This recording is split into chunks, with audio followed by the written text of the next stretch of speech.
welcome back. So we're continuing on in our study through Isaiah, and now we've come to chapter 7. And you'll recall from last week, chapter 6 was a bit of a transition point where we're moving from a lot of prophetic pronouncements into more of a narrative section. And chapter 7 is continuing along with that narrative. So chapter 6 took place, we had the commissioning of Isaiah, and it occurred in the last year of King Uzziah.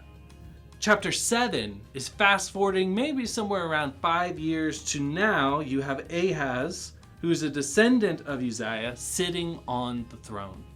And just like we did last week, where we broke the chapter up into its subunits and looked at each one in turn, so we got a sense of how the whole fit together, I'd like to keep that pattern going for this week, except this time I think there are 5 sections of this chapter that we can break apart to get a sense of the flow of the whole thing. And the first is in chapter 7 verses 1 through 2, which gives you again the setting, what's happening, what's going on here. Well, in this case, we fast forward now to the reign of Ahaz, and Ahaz is facing an imminent attack from a united force. Syria has aligned with the northern kingdom of Israel, and they are looking to attack Judah, the southern kingdom of Israel, where Ahaz reigns.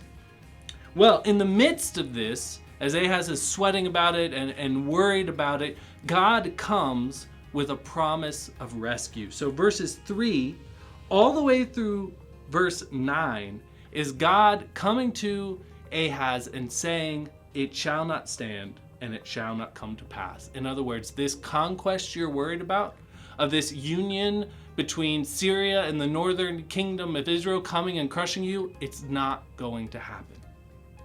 Then you move on. In verses 10 through 12, you have Ahaz's reaction to God's promise. So God makes this promise and then comes to Ahaz and says, "Look, I want to comfort you. I want to let you know and have some assurance that this is going to happen." So he offers Ahaz, pick your sign. Pick any sign that will confirm to you the trustworthiness of my promise, and I will do it. And weirdly, Ahaz rejects this.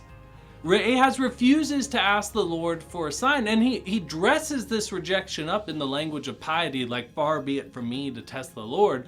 But it seems like what's really going on underneath is Ahaz is not interested in placing his trust, in leveraging his bets on the Lord.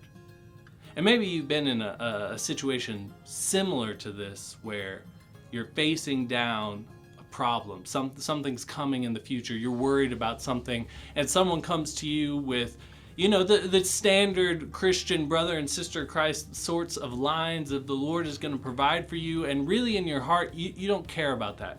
You've maybe got another plan that you're hedging your bets on, something you're leaning in. And so when they come and talk to you about trusting in the Lord, you're just not interested in that. And that seems to be where Ahaz is at. Well, the Lord is not having it. So in verses 13 through 16, God comes back to Ahaz and says, "Look, you don't want a sign? Well, I'm going to give you a sign anyways."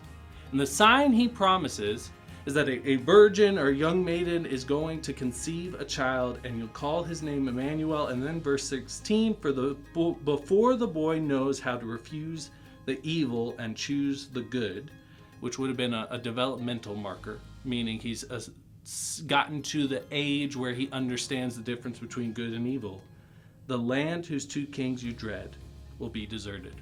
In other words, this kid is going to be your timeline marker. By the time that kid gets to this point, you are not going to have to worry about those 2 nations.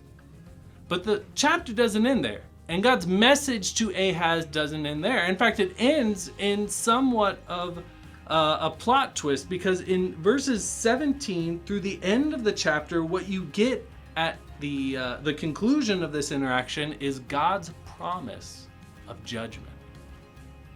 In other words, God's saying to Ahaz, you don't have to worry about the northern kingdom in Syria. I'm going to take care of that, but just be aware that does not mean you've missed out on judgment.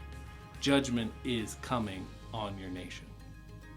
And that's God's interaction with Ahaz. We're going to turn it back to your life group leaders so you can dive into the text a little bit deeper.